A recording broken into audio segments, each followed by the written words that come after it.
No TJTV de hoje, você vai ver que os vendedores ambulantes têm responsabilidade sobre o que vendem nas praias. Vai ver também o que fazer quando um advogado contratado simplesmente some. E ainda, clientes dos cartórios extrajudiciais ganham direito a um atendimento rápido. Não saia daí, o TJTV está só começando.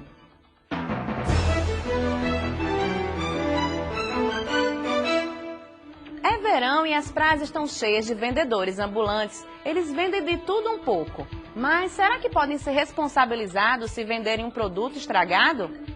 Seu Julião trabalha há 15 anos com seu carrinho de picolé na praia de Ponta Negra, em Natal, e aproveita o mês de janeiro para faturar um pouco mais. Ele chega na praia às 8 da manhã, fica até às 4 da tarde, mas garante que o produto que vende não perde a qualidade. Aí tem 5 placas de gelo. Aí ela até 5 horas, 5h30, o picolé está perfeito para vender.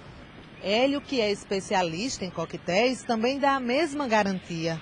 O Ula Ula é um dos drinks que mais saem nesta época do ano, segundo ele, que diz tomar todos os cuidados com as frutas e com a higiene, enquanto roda com seu carrinho pela orla. Aqui, tanto eu tiro a água, como eu tenho acesso para lavar esse aqui, aqui, ó. O cliente fala assim, onde é que você lava as mãos? Eu falei, não, moço, só você abrir aqui que a água sai, entendeu? Então eu usei essa estratégia para mim, usar para não, principalmente a luva, entendeu? A luva é muito bom. Eles têm a companhia de muitos outros vendedores ambulantes que vendem desde comida até vestuário e bronzeadores. Todos procuram tranquilizar o consumidor na hora da compra. Mas este empresário do Rio Grande do Sul diz que a política dele é prevenir e não remediar, quando o assunto é, por exemplo, consumir alimentos dos quais não conhece a origem.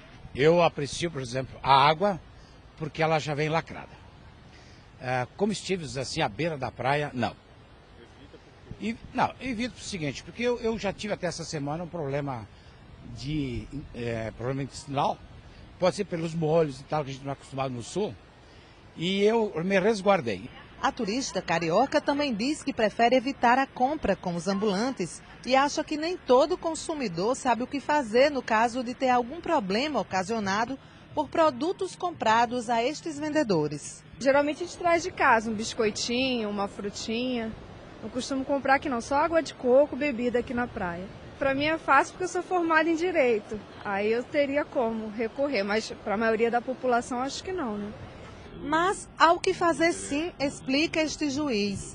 O comércio praticado pelos vendedores ambulantes também é uma relação de consumo, baseada no Código de Defesa do Consumidor, que prevê a responsabilidade do vendedor no artigo 12. O fabricante de um produto, como óleos bronzeadores, por exemplo, mesmo que sejam comercializados informalmente, também podem ser cobrados na justiça.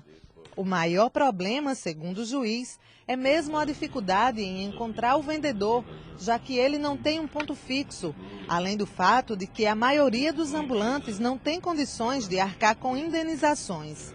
Para o magistrado, a melhor saída é mesmo a compra de produtos que ofereçam segurança na origem e na transação comercial. Nesses casos é necessário ter uma certa cautela, porque vai encontrar realmente dificuldade, justamente pelo fato de ser ambulante, de identificá-lo, e mesmo identificando vai encontrar também dificuldade para uma eventual indenização. Então, aconselha-se que se compre apenas produtos que têm uma fabricação regular, que provenha de uma empresa regularmente constituída, a qual essa sim vai ter a capacidade econômica e a capacidade jurídica para responder civilmente. O advogado sumiu. O que fazer? Veja no próximo bloco. De 30 de janeiro a 2 de fevereiro, a Unidade Móvel da Justiça Itinerante presta atendimento no bairro de Felipe Camarão, na Escola Municipal Professor Veríssimo de Melo, que fica na Rua Rainha do Mar.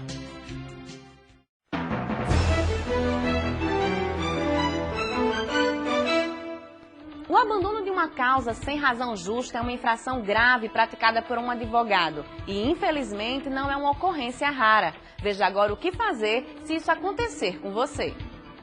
A irmã deste estudante contratou um advogado no final do ano passado, com a expectativa de receber gratificações salariais atrasadas. Mas, em vez disso, a família ganhou outro problema. O serviço foi pago, mas o profissional contratado sumiu.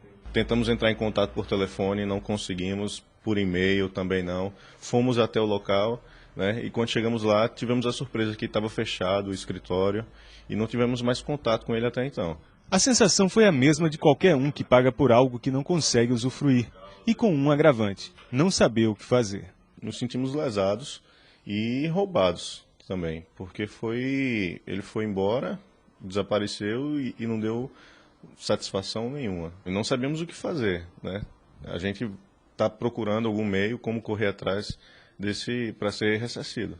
Segundo o secretário-geral da OAB no Rio Grande do Norte, esse tipo de situação não é difícil de acontecer e pode ser denunciada ao Tribunal de Ética e Disciplina da entidade, que vai apurar o fato e aplicar sanções administrativas que podem ir desde a simples censura ao profissional, suspensão, até a exclusão dos quadros da OAB. Estas sanções estão previstas nos artigos 34 e 35 do Estatuto da Advocacia, que é a Lei 8.906. O que acontece muitas vezes é uma falta de cuidado do advogado nessa comunicação de afastamento, nessa comunicação de saída. Ele precisa, a primeira coisa, chamar o cliente, informar o seu cliente que, pelas razões que levar para ele, está se afastando do processo. E no segundo momento, e imediatamente posterior, deve apresentar um novo advogado, né, ou sugerir para que o cliente procure um advogado de confiança dele. Mas essa relação, que é uma relação de confiança, ela precisa passar desse primeiro advogado para um segundo advogado com a participação do seu cliente. Paulo Coutinho também ressalta que a OAB tem feito cursos e campanhas de conscientização entre os profissionais para reduzir esse tipo de ocorrência, que pode até chegar à esfera criminal e resultar em multa para o advogado que abandonou o processo. Os valores podem ir de 10 a 100 salários mínimos, mas este juiz criminal destaca outros prejuízos gerados com este tipo de prática por parte de alguns advogados. A perda de um prazo no processo civil ela é fatal. Se o advogado abandona a causa, ele deixa de fazer uma defesa, de juntar uma contestação, de apresentar algum documento e não terá outra oportunidade. No processo criminal, o prejuízo, apesar de reversível, é de difícil solução. Primeiro, o cliente ele perde aquele advogado em quem ele confiava, a quem ele transmitiu as informações, que está sábio dos fatos e que poderia defendê-lo melhor. A falta desse defensor vai realmente levar a maior morosidade no processo, vai levar, talvez o juiz a ter que procurar a defensoria pública com suas dificuldades, e aí vai atrasar muito o julgamento do processo.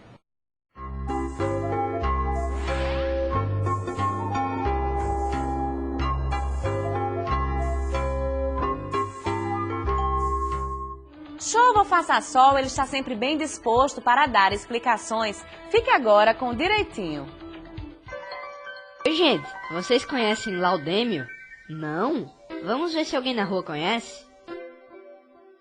Não serão consideradas no cálculo do Laudêmio as benfeitorias realizadas. Demolir? Demolir alguma coisa, Laudêmio? Rapaz, Laudêmio me pegou agora, surpresa, que o português é versatilizado, né? Tem muita coisa. Feitoria tá ligada a coisas bem feitas, né? Laudo pericial, laudos sobre acidentes. Mas para mim não tá claro não isso aqui. Tem que ser transformado em bom populês. Rapaz, um português tão alto.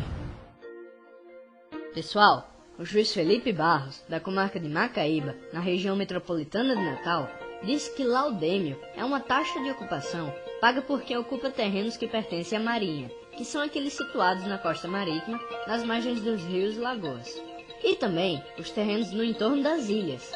Essa taxa é cobrada anualmente e é regulamentada por lei. Ok, pessoal? Então até o próximo Juridiquês. Tchau!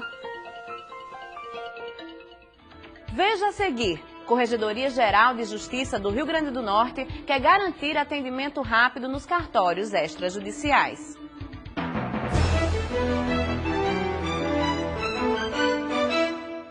Os cartórios extrajudiciais do Rio Grande do Norte agora têm prazo máximo para atendimento aos clientes. Eles devem obedecer a um novo provimento da Corregedoria Geral de Justiça do Estado. Cerca de 500 pessoas por dia é o fluxo médio de clientes em cartórios de Natal e área metropolitana. Os balcões estão sempre cheios para os mais variados serviços, que vão desde a autenticação de cópias de documentos, pagamento de títulos, até o registro de escrituras de imóveis. Mas quando se fala no tempo de atendimento, as reclamações são constantes. A gente às vezes vem, tem uma fila muito grande, a gente fica esperando e são processos que precisam de agilidade. Se tiver esse tempo, acho que melhora muito para os usuários. A gente que também às vezes vai resolver as coisas, sai de onde está trabalhando para resolver, né? Aí 30 minutos é bastante. Alguns circulam entre um cartório e outro para ver em qual consegue um atendimento mais rápido. Por exemplo, lá no Cidade Jardim, a gente desistiu de lá, veio para aqui porque lá tinha mais de 70 pessoas e eu sabia que ia demorar mais de 1 hora lá. Aí a gente veio aqui para Parnamirim. Para tentar resolver esse problema, a Corregedoria Geral de Justiça Potiguar editou este ano o Provimento 83, que define o tempo máximo para atendimento nas serventias extrajudiciais. O artigo 1º determina que os usuários dos serviços sejam atendidos em no máximo 30 minutos. A medida pegou a Associação dos Notários do Estado de surpresa, segundo o presidente da entidade. Ele prevê algumas dificuldades iniciais para que os cartórios se adequem ao cumprimento e justifica que alguns procedimentos mais complexos exigem mais tempo. A iniciativa da Corregedoria, como nosso órgão fiscalizador, ela é excelente, ela é salutar, visa, né, na verdade, a dar uma maior comodidade à sociedade, né, e é esse o nosso dever enquanto notário e registrador. Entretanto, diante da diversidade dos negócios, dos atos e negócios que são celebrados nas serventias, eu temo que esse tempo de 30 minutos, em algumas situações, ele não possa ser cumprido, por mais esforço que faça o notário registrador. Francisco Araújo antecipa que pretende procurar a Corregedoria para tentar um diálogo, mas acredita que o prazo de 60 dias, dado pelo Tribunal de Justiça para que os cartórios se adequem, vai permitir que pelo menos 85% das serventias se preparem para cumprir a medida. É um prazo suficiente, não só para que a gente se molde a essa realidade, que traga menos transtornos, né, para o usuário do serviço. Para o Corregedor-Geral de Justiça do Estado, é preciso entender que um cartório trata da prestação de serviços públicos executados por particulares e que, por isso, precisam oferecer um atendimento digno a cada usuário.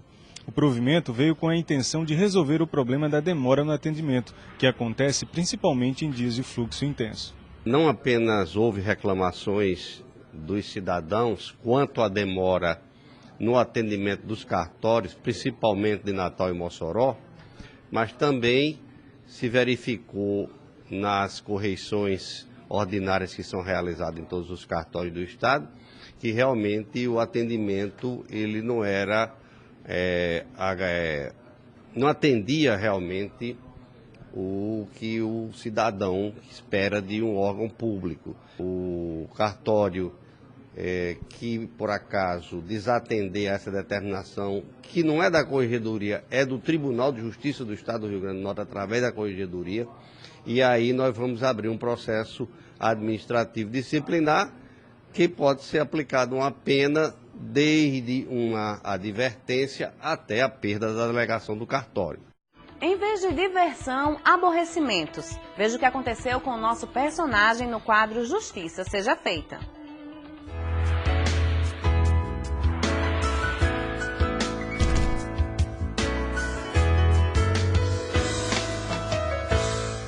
Há mais ou menos 6 anos, este DJ e a esposa programaram uma viagem para Buenos Aires e escolheram uma operadora de turismo que já oferecia o pacote completo, incluindo passagem, hospedagem, passeios e o translado entre hotel e o aeroporto. Mas quando desembarcaram na Argentina, um pacote de problemas começou. Quando eu cheguei no aeroporto, às 3h30 da manhã, eu não tinha ninguém me esperando. Eu tinha contratado trânsito, eu tinha contratado uma série de coisas e não tinha ninguém me esperando. Conclusão, é uma sensação de abandono terrível. Você está num país estranho, por mais que seja Argentina, por mais que fale um idioma muito parecido com o seu, você consegue entender, mas você não está em casa. Então, você via as pessoas todas embarcando, as pessoas entrando nos ônibus, nas vans. E quando eu me vi, eu estava sozinho com minha esposa no aeroporto de Ezeiza e sem nenhuma possibilidade de contato com ninguém. Fábio lembra que também teve receio de chegar no hotel e não ver o nome na lista de hóspedes, um transtorno que não ocorreu. No entanto, ele conta que dormiram menos de 2 horas e tomaram café muito rápido. Tudo para não perder o primeiro passeio da manhã, marcado para as 7h30. Mas esse transtorno eles não conseguiram evitar. O nome do casal também não foi incluído para o City Tour. Vamos colocar que era a primeira vez que eu estava saindo do país na época com a minha esposa, então a gente estava querendo fazer tipo uma segunda lua de mel, aproveitar, ter a tranquilidade de ter contratado os serviços. E aí quando o City Tour não apareceu, a primeira providência que tomei foi ligar para a operadora que me vendeu o serviço e reclamar e saber o que aconteceu. E me foi prometido para o dia seguinte o serviço. Eu já, sem ter o que fazer, aceitei. E no dia seguinte, novamente, acordamos cedo, fui tomar café, a operadora apareceu e a operadora, mais uma vez, meu nome não estava na lista, mais uma vez eu fiquei no hotel sem o passeio. Daí em diante, aconteceu uma série de telefonemas para a operadora contratada, que só deu uma resposta conclusiva no 3º dia do passeio. No entanto, quando pensaram que os problemas com a empresa haviam terminado, tiveram uma nova surpresa. O transporte que levaria o casal para o aeroporto atrasou 2 horas, o que impossibilitou as compras no free shop, um dos produtos são mais baratos e que também quase os fez perder o embarque. Resultado, Fábio tentou fazer uma série de acordos com a operadora quando chegou ao Brasil, mas não obteve resposta. E isso demorou 1 ano, 1 ano e meio. E eu cobrava pelo menos mensalmente 2 ou 3 vezes. Eu tenho vários e-mails deles dizendo, estamos aguardando a resposta, estamos aguardando. E chegou um momento que já ia vencer o prazo para eu entrar na justiça e eu falei, não dá mais para esperar. Eu acho que a jogada deles, infelizmente, era essa, de me fazer esperar para que eu perdesse o prazo, mas eu não perdi, né? Então eu entrei na justiça. Por isso, Fábio diz que não viu outro caminho a não ser recorrer à justiça.